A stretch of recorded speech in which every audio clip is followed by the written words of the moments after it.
Hey everybody, welcome back. My name's Chris, and this is Daily Reflections with Chris. For those of you who are just falling upon this video, maybe you're new to my channel, what I do pretty much is share my experience, strength and hope, what I have learned and what I'm still learning through recovery, right? It's how to deal with life without finding it necessary to pick up a drink or a drug today, or a person, right? Maybe I use, or you or whoever, generally speaking, right? Sometimes we may use food also too, or sex, or drinking, drugging, anything that just changes the way we feel on the inside, which is great to have in doses, right? Small doses, maybe go out once in a while, have a drink here and there. But for those of us who have like an addictive personality, stuff like that is great. But yet easy to get addicted to, right? Not to put a damper on life or to burst your bubble. If you're having a great time, continue to please have a great time and have a great life. So I just want just to have a little bit of structure in my YouTube channel. I've been reading out of the Daily Reflections, and Daily Reflections, it's a book of reflections written by people in recovery for people in recovery, right? So in recovery could mean a 12-step program. It could mean, in this case, it is a 12-step program, but recovery for other people can mean maybe just healing from past wounds through therapy or through church program. And so this has always been a great tool for me, just to give me something to concentrate on, just something to work on. Life can get really busy, it can get overwhelming for me sometimes, and not all the times, people. Life is not a vale of tears. It's really not. Sometimes do I cry? Yeah, I cry, but I also cry happy tears now. Do I celebrate? Yeah, I celebrate a lot of great things. I have a really good life. Situations arise on the daily, because there's always new experiences, new people that walk in and out of my life. So little things, sometimes they might get me a little bit imbalanced or discombobulated emotionally, spiritually, and or physically, right? I could be playing basketball and hurt my ankle, right? It's inevitable. It's a game. It's a really rough game, just like soccer. But anyway, let's get to the topic, so that I'm just not all over the place. Maybe we'll concentrate on something. So something having to do with the sobriety, right? But don't get me wrong. I love talking about what I love to do for fun. It's not just meetings and service work. We do a lot of great things. We go, I'm always out of town translating. I love to translate. I'm really passionate about the program, and I'm really passionate about carrying this message of hope to the hopeless, right? So for me, what helps me is to translate.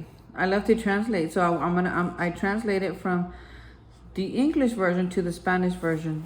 And it's the spoken word, not the written word. Somebody has already done that. Thank you for those of you who already translated this book into Spanish. What my main purpose is to translate conventions, speaker meetings, workshops, as they're happening, as the facilitator is either sharing his story or sharing a workshop or some information that I need to carry to the Spanish-speaking community, who only speaks or mostly only speaks Spanish and doesn't quite understand English. They may speak English, but sometimes too much English can get a little overwhelming. Just like too much Spanish or too much Asian or too much Japanese or too much, so many dialects out there can get overwhelming for me. I would also need a translator. So I am a translator who translates this program of recovery from English to Spanish. So let's just, if it's okay, let's read and move on. So today is September the 6th, and the title of this entry is called Removing Threats to Sobriety, except when to do so would injure them or others. Alcoholics Anonymous, page 59. Step 9 restores in me a feeling of belonging, not only to the human race, but also to the everyday world. First, the step makes me leave the safety of AA so that I may deal with non-AA people out there. on their terms, not mine. It is a frightening but necessary action if I am to get back into life. Second, step 9 allows me to remove threats to my sobriety by healing past relationships.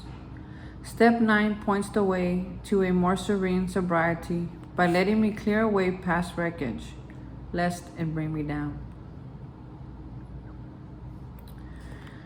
So last month we talked about step 8, right? About making the list, about becoming ready to become the channel, getting rid of past old hurts and old habits and old hang-ups. And one of my hang-ups has been carrying stuff around, right? Carrying either whether it be pride or ego or maliciousness, whatever it is that's going on within me with certain situations, this stuff that I just continue to hold on to.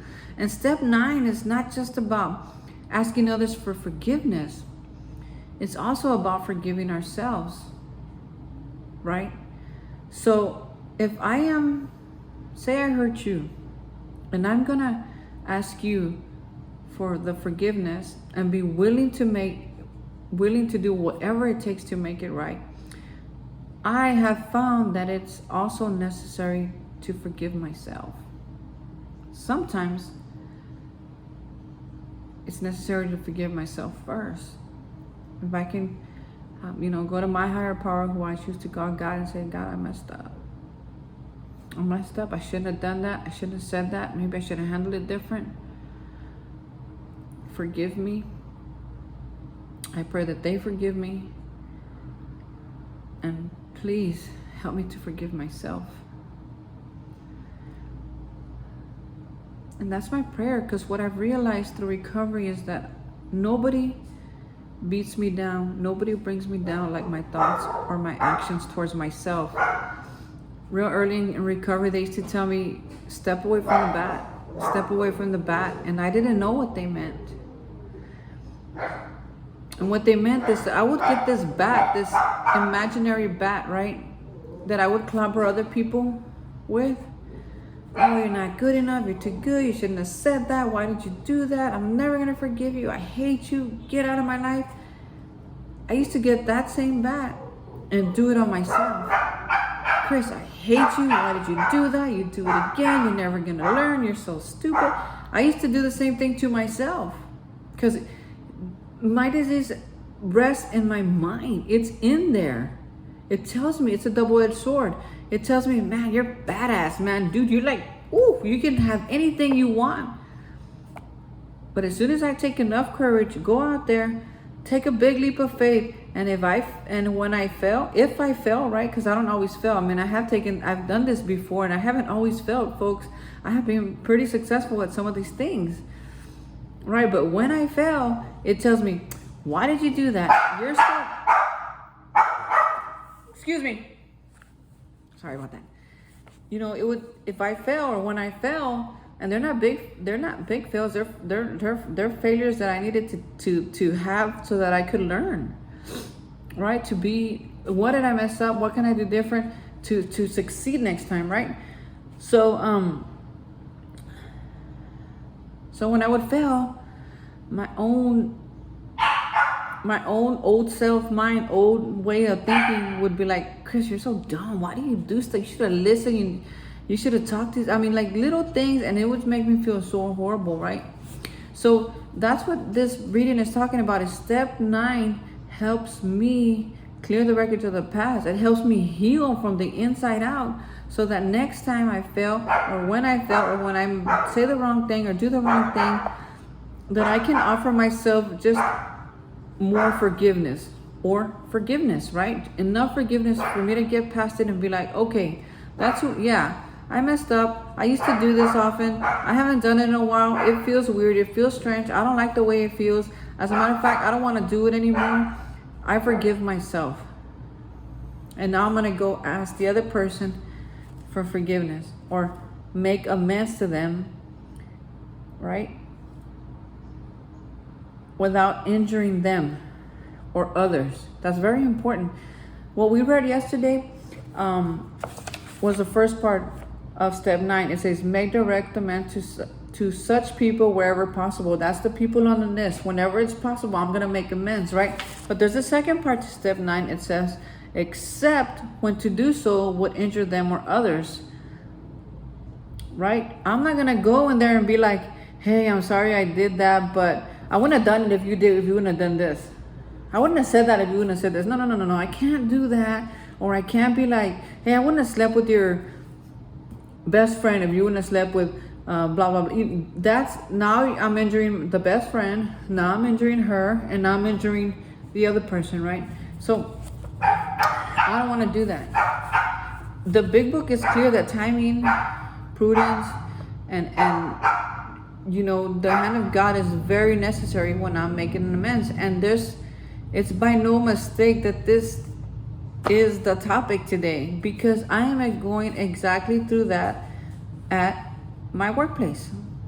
There is a relationship under distress between me and another person at work, and I've been coached, it's been suggested that we get mended, right? Because as a team, we're better together. And a team and true leadership is we build each other up, regardless of who is wrong, regardless of who did the doing. So I got to get past that. And how do I do that? I have the tools today to do that. I have step 9. And I was particularly thinking about this today. The longer version of step 8 and 9 is step 4. I am resentful at, because this is what it affects, and this is my part. And my part is that I keep hitting her with the club and I keep hitting myself with the club. I need to let that go. How do I do that? I pray. I ask for forgiveness. I become willing to make it right, whatever that may take. And part of what that takes is not hurting her and not hurting somebody else. Because there's other people who have voluntarily got themselves involved without my invitation. Did I invite people? Yes, I invited my 2 bosses because I needed to get coached. I needed to know how to approach this. I'm done with this. I want to smash this. I want to get past this because it's hurting her. She voiced that today. It's hurting her and it's hurting me. It's hurting the relationship. It's putting stress on the rest of the workplace. And who wants that? And definitely nobody wants it and nobody needs it. So I'm a big boy now. I wasn't a big boy when I got here, but I'm a big boy now. And I've been thinking all day, you know, God, I want to do it right. I want to make this right. And I don't want to go over there and tell her that I'm mad at her because of this. No. I want to sincerely go up to her and be like, hey, you and I were better together. It's not about who's going to get the spot. It's about what are we doing right now to make our team successful, where we are at, because we can be influencers at any level, and they keep reminding me of that, and I keep forgetting. But today I know I can influence whether I'm at the bottom of the totem pole or the top of the totem pole, and definitely every step in between. I've been getting messages and messages and messages and messages on my phone, on my Instagram, and they're all, I read them and I said, oh, that's really good. If somebody ever needs that, I'll remind them. I'll send this to them if somebody ever needs it. And today I was like, no, Chris, you need it. You need that. You need to look at yourself. It's okay. It's okay to look at yourself. It's okay to be wrong. It's okay to have messed up. And it's also okay to make it right. It's okay to swallow your pride. It's okay to admit that you were wrong. All that is okay. It doesn't make you less of a person or less of a man because you messed up. No, I got the tools now. I can make it right. I could get past this. And I could do it like a champion without hurting her. And all day, God has been giving me all these little nuggets. This is what you're going to do. And this is what you're going to say. This is how you're going to help her. Because, folks, my boss said something to me today. And it really got me to kind of made me upset, right? So she says, Chris, when you enter the room, everybody knows it. You bring something to the room that nobody else brings. You have a spirit inside you that it just lights up the whole place. Your energy comes in, and you get things done. When everybody's freaking out, you're the only one who's not. She says, and I see you out there. You connect, you motivate, you help people. And I almost got pissed. Because inside I was like, man, that's all you got? That's all you can see? Chris, he's more than that. He's way more than that. He's a leader. He's a teacher. He's a game changer. He makes stuff happen. I'm a chain breaker. I'm an overcomer. I'm a record breaker every single day. I believe in our team like that. They don't believe in themselves like I believe in our team. I believe that my team, where I work, can break that record every single day. And within, I give them 2 weeks, it's going to feel like nothing. They're going to be like, what's our next record? What's our next record? No, we don't want to beat the record by 10 or 20,000. We want to beat the record by 50,000, 100,000. Why? Because I believe in the team. And why did it make me mad? Because they didn't see that. I saw it as like, you didn't see, you're not, if that's all you see, then you don't see me.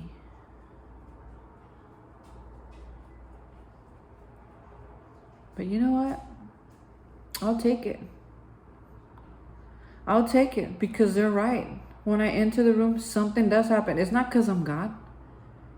It's not because I'm holy roly. It's not because I know the Bible, because I don't. It's not because I know the big book, because I don't. It's not because I have 20 sponsees and 1,800 service work positions, because I don't. It's not because I spend every day of my life reading about the HEB way and how to be it. No. It's not because of that. It's because I'm Chris. That's just who I am. That's who I want to be. I want to be that person. That's your rest and not your duty. I don't want anybody to ever feel like, oh man, there's Chris again. Chingo. That guy, like, I don't want to have a conversation with him. No. I want it, when people see me, they'd be like, hey Chris, what's up? That's it. That's all I need. Hey Chris, good job. Hey Chris, what do you think about this? I want to be of maximum service while living my best life yet. But for a moment,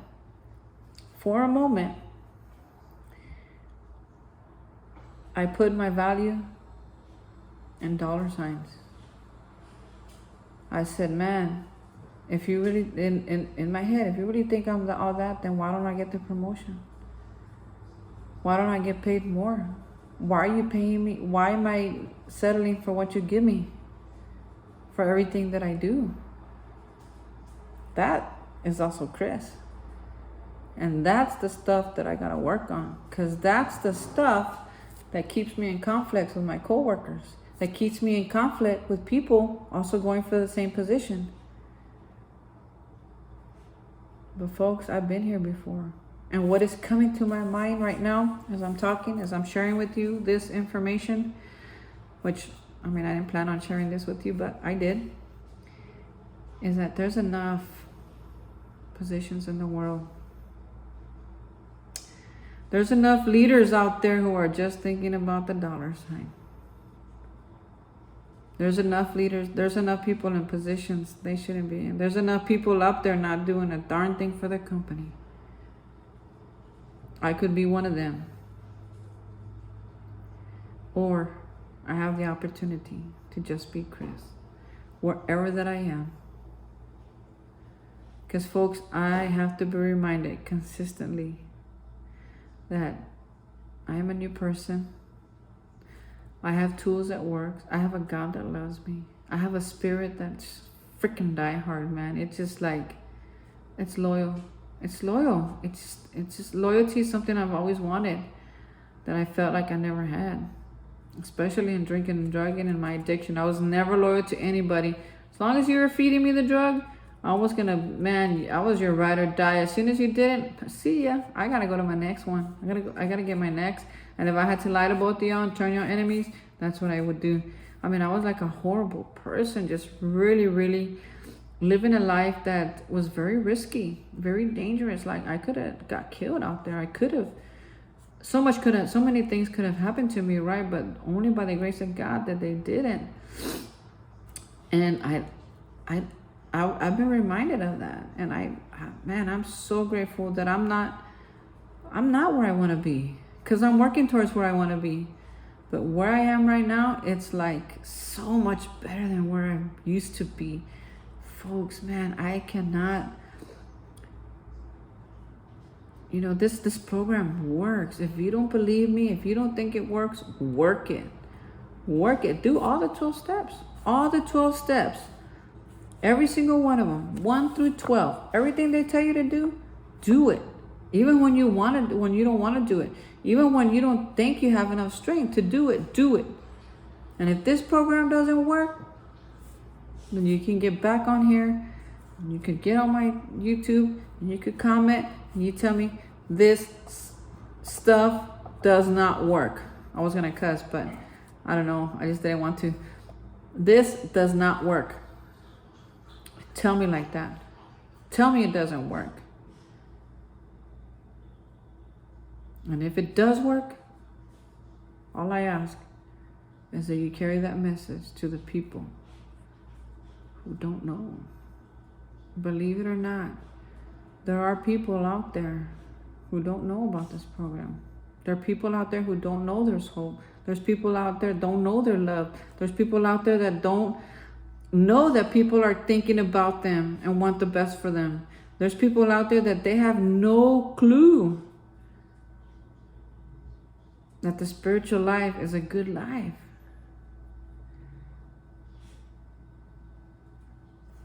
Folks, I want to thank you for your time. I went way over. I had a lot to think, a lot going on in my mind previous to recording this video, because, I am dealing with that. And I had to go deep. I had to go real deep inside and search. Be like, Chris, why does that bother you? What's really going on? Talk to me. Just like I would if I had a child. I want to know how he's feeling. What is he thinking about? Why did he come home from work upset? And I had to get deep, and then I had to get honest. I'm upset because this is what they told me, and I feel horrible. I feel like a disappointment. And I had to tell him, baby, it's okay. It's okay. Everything's gonna be okay. You want to tell me what happened? And then he told me what happened, and then he felt better. He just wanted to talk about it. He just wanted to be heard. And when the chance arises, because step 9 is also about timing. When the timing is right, the amends will be made. He's willing. I'm willing to do whatever it takes to make it right. Folks, thank you for your time again. I really appreciate you. I know you could be watching anything else right now. But here you are, 24 minutes in, still listening to me. I thank you so much. I look forward to sharing with you again tomorrow. For tonight, have a wonderful rest of your day. Bye.